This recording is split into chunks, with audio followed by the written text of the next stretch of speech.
नमस्कार, आप देख रहे हैं विपक्ष ऑलवेज वेदम। मैं हूं परवीन सिंह। राहुल गांधी इस वक्त बड़े संकट में फंस चुके हैं। उन पर विदेश से नैरेटिव सेट करने, देश विरोधी इन्फ्लुएंसर का इस्तेमाल करने, सोशल मीडिया के जरिए प्रधानमंत्री मोदी और भारत को अपमानित करने और विदेशी धरती से भारत के खिलाफ जहर उगलने के आरोप लगे हैं। इस बीच सोनिया गांधी और रॉबर्ट वाड्रा की दुबई डील भी चर्चा में है। चर्चा में तो कर्नाटक का सियासी संग्राम भी है। डीके शिवकुमार के आगे राहुल गांधी ने सरेंडर कर दिया है। अब 29 नवंबर को दिल्ली में बैठक होगी, जिसमें डीके और सिद्धारमैया दोनों मौजूद होंगे। फिलहाल कांग्रेस की स्थिति रीजनल पार्टियों से भी बदतर है, जिसके बाद नेतृत्व परिवर्तन की मांग तेज है। कांग्रेस में बवाल ही बवाल मचा है। बवाल तो बंगाल में भी मचा है। सत्ता पर ममता की पकड़ कमजोर हो चुकी है। एसआईआर के बाद अब 6 दिसंबर के एक ऐलान पर बंगाल में राजनीतिक तूफान आ गया है। टीएमसी विधायक हुमायूं कबीर के बाबरी मस्जिद शिलान्यास वाले पोस्टर पर अब गीता जयंती का ऐलान हो चुका है। सनातन संगठनों की तैयारी तेज है। राज्य में माहौल संवेदनशील बना हुआ है। इन मुद्दों पर चर्चा के लिए स्टूडियो मौजूद हैं कैपिटल टीवी के editor in chief doctor Manish Kumar और एग्जीक्यूटिव एडिटर राजीव कुमार। आप दोनों का बहुत बहुत स्वागत है। धन्यवाद। डॉक्टर साहब, बिहार चुनाव के नतीजे क्या है कि राहुल गांधी तो चौतरफा घिर चुके हैं। विदेशी ताकतों के साथ खड़े होने के आरोप उन पर पहले भी लगे, लेकिन अभी स्थिति काफी नाजुक। देखिए, राहुल गांधी से नहीं हो पाएगा।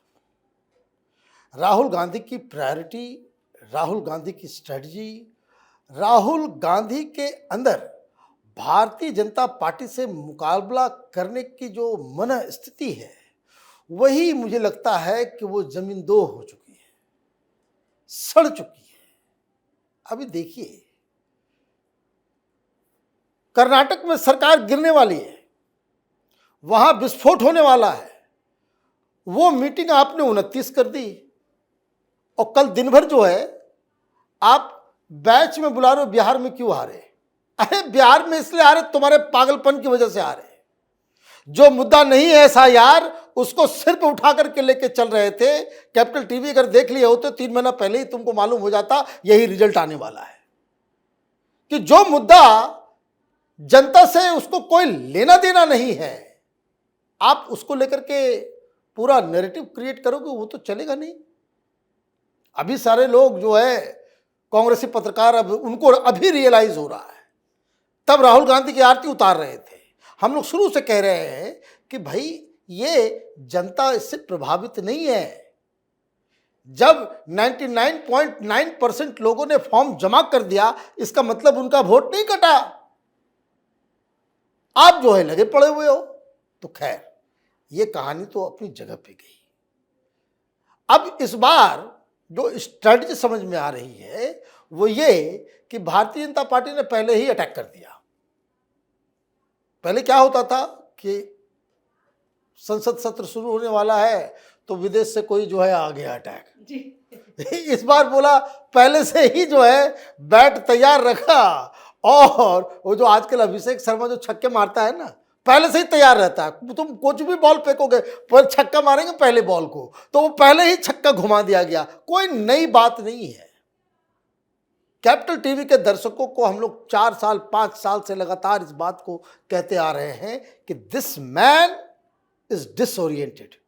ये अमेरिका जाता है, ये लंदन जाता है, वहां कहता है कि विदेशी ताकतों को, विदेश से लोगों को, अलग अलग देशों को हिंदुस्तान में डेमोक्रेसी को बचाने के लिए इंटरवीन करना चाहिए। ये तो खुल्लम खुल्ला कह रहा है। ये तो खुल्लम खुल्ला कह रहा है। वो उसका जो पॉलिटिकल गुरु है, आजकल नाराज चल रहा है, मणिशंकर अय्यर, नहीं मणिशंकर अय्यर, वो पाकिस्तान में जाकर के कह रहा है कि भाई आप लोग मदद करो तभी हटा पाएंगे इसको। तो ये तो बेशरम लोग हैं। आप लड़ नहीं सकते तो विदेश से जो है आप जॉर्ज सोरोस का पैसा लेकर के आते हो। भाई जॉर्ज सोरोस ने कह दिया कि भाई हमने $600 million, $600 million I have kept it to dethrone Modi. और आपके जॉर्ज सोरोस के तमाम लोग जो है आपके साथ नजर आते हैं। आप इस बात को समझिए। तो ये जो आरोप लग रहा है, ये तो बिल्कुल दिन के उजाले की तरह साफ है कि विदेशी एजेंटों के गोद में खेल रहे हैं राहुल गांधी। सवाल ये नहीं है। सवाल ये है कि आप संबित पात्रा, आप करते हो प्रेस कॉन्फ्रेंस, ये सारी बातें बताते हो, that tantamounts to telling Rahul Gandhi that you are a traitor, आप देशद्रोही हो, तो फिर देशद्रोही को खुला क्यों छोड़ रखा है? जेल में डालो पकड़ पकड़ के। सरकार की तरफ से यह कहना कि भाई देशद्रोही लोग अब बाहर विदेश से एजेंडा चला रहा है, तो आप सरकार में क्यों हो? एक एक इस तरह के जंतुओं को पकड़ो, ये सब सारे कीड़े मकोड़ों को पकड़ के तिहाड़ जेल के अंदर में बंद करो, तब तो बात समझ में आती है। लेकिन जो मैंने कहा कि ये वही अभिषेक शर्मा वाला कि भाई गार्ड, अभी संसद सत्र शुरू होने वाला है, तुम कुछ भी करोगे पहले छक्का मार देंगे, तो वही छक्का मारा गया है। और ये राहुल गांधी की ओवरऑल पॉलिटिक्स के लिए, क्योंकि इसके जवाब में कांग्रेस पार्टी कल दिन भर चुप रही, कोई प्रेस कॉन्फ्रेंस नहीं हुआ कि इसको आप जो है बिल्कुल तथ्यों से उसको जो है निगेट कीजिए। इसका मतलब है कि आरोप लगाया भी गया और साइलेंटली आरोप को स्वीकार भी कर लिया गया। बिल्कुल, राहुल गांधी तो बड़ी मुसीबत में फंस ही चुके हैं राजीव सर, लेकिन कांग्रेस पार्टी की दिक्कतें कम होती नजर नहीं आ रही। कर्नाटक से लेकर महाराष्ट्र तक इस्तीफे, और जिस तरह से सोनिया गांधी का दुबई को लेकर नाम सामने आ रहा है, उसने भी कई दिक्कतें बढ़ा दी हैं। देखिए, कांग्रेस दिक्कतों वाली पार्टी है तो दिक्कत ही होगी। वहां बेहतर खबरों की संभावना बहुत ही कम होती है। राहुल गांधी जहां है वहां पर अब सोनिया गांधी ने भी समझ लिया कि नहीं नहीं, अब तुमसे ना हो पाएगा। जैसा डॉक्टर साहब ने कहा कि अब इनसे नहीं हो पाएगा, अब सोनिया गांधी ने भी समझ लिया कि अब मेरे बेटे से नहीं हो पाएगा, हम ही को कमान संभालना पड़ेगा। ये जॉर्ज सोरोस का पूरा पृष्ठभूमि तैयार किया हुआ तो सोनिया गांधी का है। ये सोनिया गांधी के ही संपर्क का नतीजा है। राहुल गांधी भी पीछे पीछे चल दिए, तो उनको लगने लगा कि नहीं नहीं, अब राहुल गांधी बेहतर काम नहीं कर पा रहा है, कुछ कर तो लेता है लेकिन इससे भी बड़ा विस्फोटक कुछ चाहिए, और वो सोनिया गांधी दुबई के लिए चल जाती है, साथ में रॉबर्ट वाड्रा को, इसलिए कि चलो राहुल गांधी अभी यहीं रहेगा तो कम से कम दिखाई पड़ेगा कि राहुल गांधी तो यहाँ है, विदेश नहीं गया है। सोनिया गांधी तो इलाज के लिए जाती है। अब वीडियो सामने आया एयरपोर्ट का, तो सोनिया गांधी तो कहीं बीमार दिख नहीं रही है, इलाज करवाने के लिए नहीं गई, और वो दुबई गई है, न तो अमेरिका गई न ब्रिटेन गई है। और दुबई में उनका पहले से ही ऐसे माना जा रहा है, और ईडी ने खुद ही बताया कि दुबई में और लंदन में, ये दो जगह पर रॉबर्ट वाड्रा की 3000 करोड़ की प्रॉपर्टी है। जो संजय भंडारी वाले केस में चार्जशीट दायर हुआ है, उसमें कहा गया है कि संजय भंडारी ये हथियारों का दलाल, इन लोगों के समय में ही पैसा कमाया, और रॉबर्ट वाड्रा का सीधा कनेक्शन, और इसके जो प्रॉपर्टी खरीदे गए वो दुबई में और लंदन में, ये दो जगह पर। अब सोनिया गांधी भी उन्हीं जगहों पर घूम रही है रॉबर्ट वाड्रा को साथ लेकर, और घूमते हुए वो उन्हीं संगठनों के साथ जा रही है जो कि राहुल गांधी का फेवरेट है, यानी कि जो सोनिया गांधी पहले बना के रखी है। अब ये सोनिया गांधी हैं, इनका तो पूरे यूरोप में क्रिश्चियन ऑर्गेनाइजेशन, ये लेफ्ट विंग के साथ, और साथ ही वो लोग जो ड्रग्स का नेटवर्क चलाते हैं, जॉर्ज सोरोस म्यांमार के रास्ते जितना ड्रग्स का कारोबार किया और एक अम्ब्रेला बॉडी के तौर पर बनाया कि नहीं नहीं, म्यांमार में हम अब शुरू करेंगे क्या, डेमोक्रेसी बचाने के लिए। आंग सांग सू की को साथ में रखा, सोनिया गांधी को उसमें साथ में रखा, और उसके बाद पूरे एशिया में डेमोक्रेसी के लिए हम काम करेंगे, जो अनडेमोक्रेटिक है वो डेमोक्रेसी बचाने चला है। तो ये सारा पूरा का पूरा परिवार ही कॉन्स्पिरेटर है। इसलिए भारतीय जनता पार्टी ने सोचा कि कब तक डिफेंसिव मोड में रहेंगे, सत्ता वर्सेस विपक्ष। अगर आप सरकार से सवाल कर रहे हो तो आप विपक्ष पार्टी के नेता हो, इसलिए प्रधानमंत्री से बात करोगे, राहुल गांधी नेता प्रतिपक्ष के तौर पर, लेकिन कांग्रेस वर्सेस भारतीय जनता पार्टी, संबित पात्रा आएंगे, कोई और प्रवक्ता आएगा, ये भारतीय जनता पार्टी का आरोप होगा, ये सरकार का आरोप नहीं है। भारतीय जनता पार्टी ने कह दिया है अपना रिसर्च विंग तैयार रखो। जो राहुल गांधी हाइड्रोजन बम फोड़ता था, हम अब हर सप्ताह में 2 हाइड्रोजन बम इसके ऊपर फोड़ेंगे, उसके बाद ये डिफेंड करते रहे, डिफेंसिव मोड में अब उसे आना है, अटैक करना खुद ही भूल जाएगा। बिल्कुल, अटैक तो ममता बनर्जी भी, चुनाव आयोग, बीजेपी सब पर कर रही है, लेकिन फिलहाल जो उस तरह से बाबरी मस्जिद वाला जो पोस्टर सामने आया है, उसने ममता को बहुत ज्यादा कमजोर कर दिया है। बंगाल में जो बवाल मचा हुआ है, उससे कितनी दिक्कत में फंसने वाली है ममता बनर्जी। देखिए, ये हुमायूं कबीर जो है ना, फ्रॉड आदमी है, बददिमाग बदजुबान इसका जो है, ये पहले भी इस तरह का कांड बहे करता आ रहा है। अब मैं आपको एक अनोखी बात बता दूं, ये 4 दिन पहले इसने कहा कि हम 6 दिसंबर को इस जगह पे फलां जगह पे हम बाबरी मस्जिद का नींव रखने वाले हैं जी। है ना। अब आज मालूम चल रहा है कुछ जमीन तो किसी हिंदू की है और वो साफ साफ कह रहा है कि हमने तो बेचा नहीं, ये जमीन हमारे पास है, हमारा ही है, अभी हमसे कोई खरीदा नहीं, हमने बेचा नहीं, तो यहां मस्जिद बनने का तो कोई सवाल ही नहीं है। तो आप क्या कर रहे हो भाई? टीएमसी की तरफ से यह नहीं कहा गया कि जो हुमायूं कबीर जो कह रहा है, जो कर रहा है, वो गलत है, आप टाल मटोल कर रहे हो। तो इसका मतलब क्या हुआ? इसका मतलब यह है कि मुस्लिम वोट बैंक को अपनी तरफ पुख्ता करने के लिए, क्या कि एक बात समझिए, ये जो एसआईआर का जो पूरा एक्सरसाइज चल रहा है उसमें जो ओरिजिनल बंगाल के मुसलमान हैं, दे आर हैप्पी। वो लोग भी ये चाह रहे हैं, मुर्शिदाबाद का मुसलमान भी ये चाह रहा है कि भगाओ इन बांग्लादेशियों को। क्यों भाई? है तो गरीब ही सब, जो ओरिजिनल मुसलमान है वो भी गरीब हो, कोई प्रॉस्परस स्टेट तो है नहीं जी। अब उनको ये लगता है कि ये हम लोगों की नौकरी खा ले रहा है। आप ये देखिए कि बिहार में जो लेबर पर डे लेता है वो ज्यादा लेता है, बंगाल में कम है। उसका कारण क्या है? उसका कारण है बंगाली सब कुछ भी काम करने को तैयार है, वो कम पैसे में भी काम करने को तैयार है। कोई दुकान है, कोई ईटा भट्टा है, कोई खलासी है, कोई चपरासी है, वहां जो है वो घुस जाता है, वो कम दाम पे ज्यादा समय देने को तैयार है। तो नॉर्मल मुसलमान भी नाराज हैं, ऊपर से ओवैसी, ऊपर से फुरफुरा शरीफ, ऊपर से कांग्रेस पार्टी ने अलग तरीके से मुसलमानों को मोबिलाइज करना शुरू। अब इनको ये लग रहा है कि कम से कम मुस्लिम वोटर जो है हमारे साथ रहे, इसके लिए ये तमाशा चल रहा है।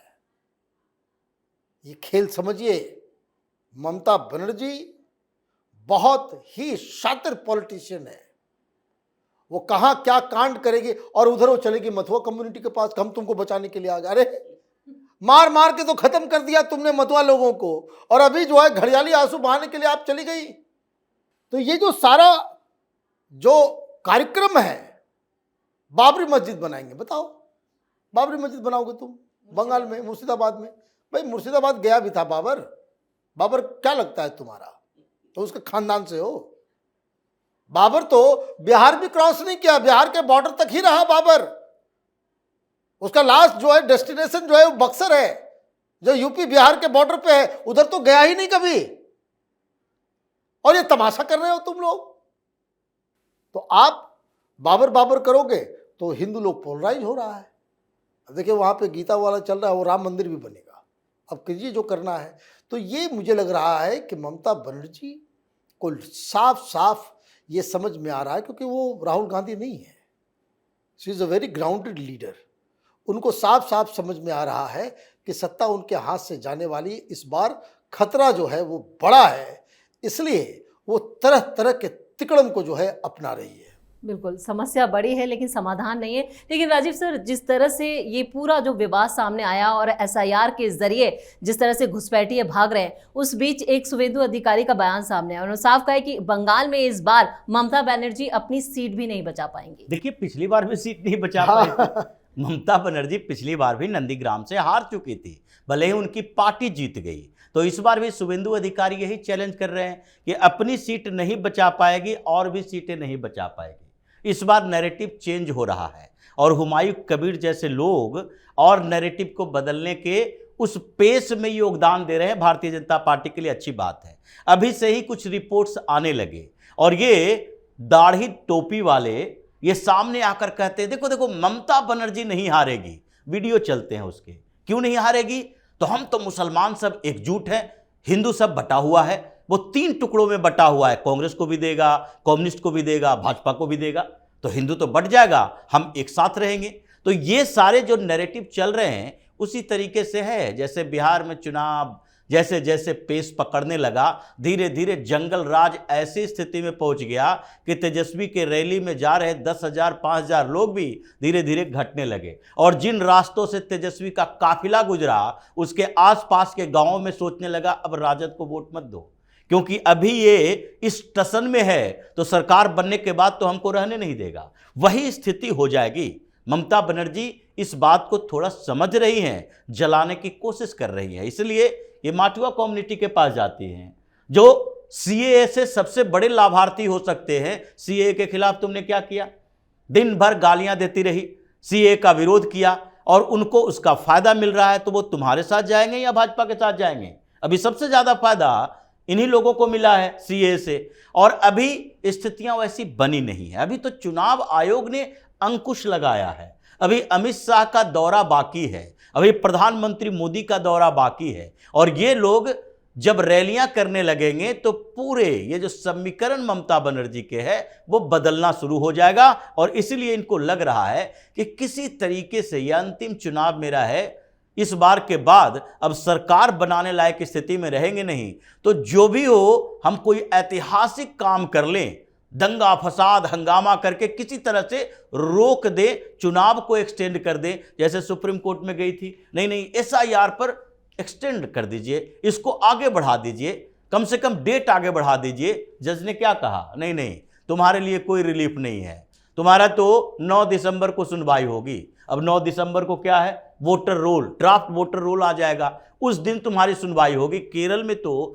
कम से कम 2 दिसंबर को मान गया, तमिलनाडु में 4 दिसंबर को मान गया, बोला कि तुम्हारे यहां तो कोई समस्या ही नहीं है, न एडमिनिस्ट्रेशन की समस्या, न कोई और समस्या, न बाढ़ सुखाड़ की समस्या, न चुनाव होना है कोई, तो तुम्हें कोई रिलीफ नहीं मिलेगी, 9 दिसंबर को आना। अब ऐसी स्थिति हो गई है कि धीरे धीरे पहले चुनाव आयोग का अंकुश, उसके बाद भारतीय जनता पार्टी का नैरेटिव, और तीसरे स्तर पर ये जो प्रचारक जाएंगे, और चौथे स्तर पर वो जो संघ की एक्टिविटी चल रही है। इस बार ममता बनर्जी 50 सीटों पर सिमटेगी। किसी को विश्वास नहीं था कि तेजस्वी यादव 25 सीट लाएंगे, वही स्थिति पश्चिम बंगाल में ममता की होने वाली है। राजीव सर, इस तमाम जानकारी के लिए और सटीक विश्लेषण के लिए आप दोनों का बहुत बहुत धन्यवाद। धन्यवाद। राहुल गांधी का विदेशी ताकतों के साथ खड़ा होना न सिर्फ देश बल्कि कांग्रेस के लिए भी घातक होने वाला है। उन पर लगने वाले आरोप काफी गंभीर है, ऐसे में उनके खिलाफ बड़ा एक्शन भी हो सकता है। एक्शन में तो डीके शिव कुमार भी हैं, जो राहुल और सोनिया को इस बार बड़ा झटका देने की तैयारी कर चुके हैं। इधर ममता की स्थिति बंगाल चुनावों से पहले ही हाशिए पर आ चुकी है। वो हिंदुओं के निशाने पर हैं, जो उनकी सियासी ताकत को कमजोर कर चुका है। इस खास शो में इतना ही। वीडियो कैसा लगा कमेंट करके अपनी राय जरूर दें। वीडियो को लाइक करें, शेयर करें और कैपिटल टीवी को सब्सक्राइब जरूर करें। धन्यवाद।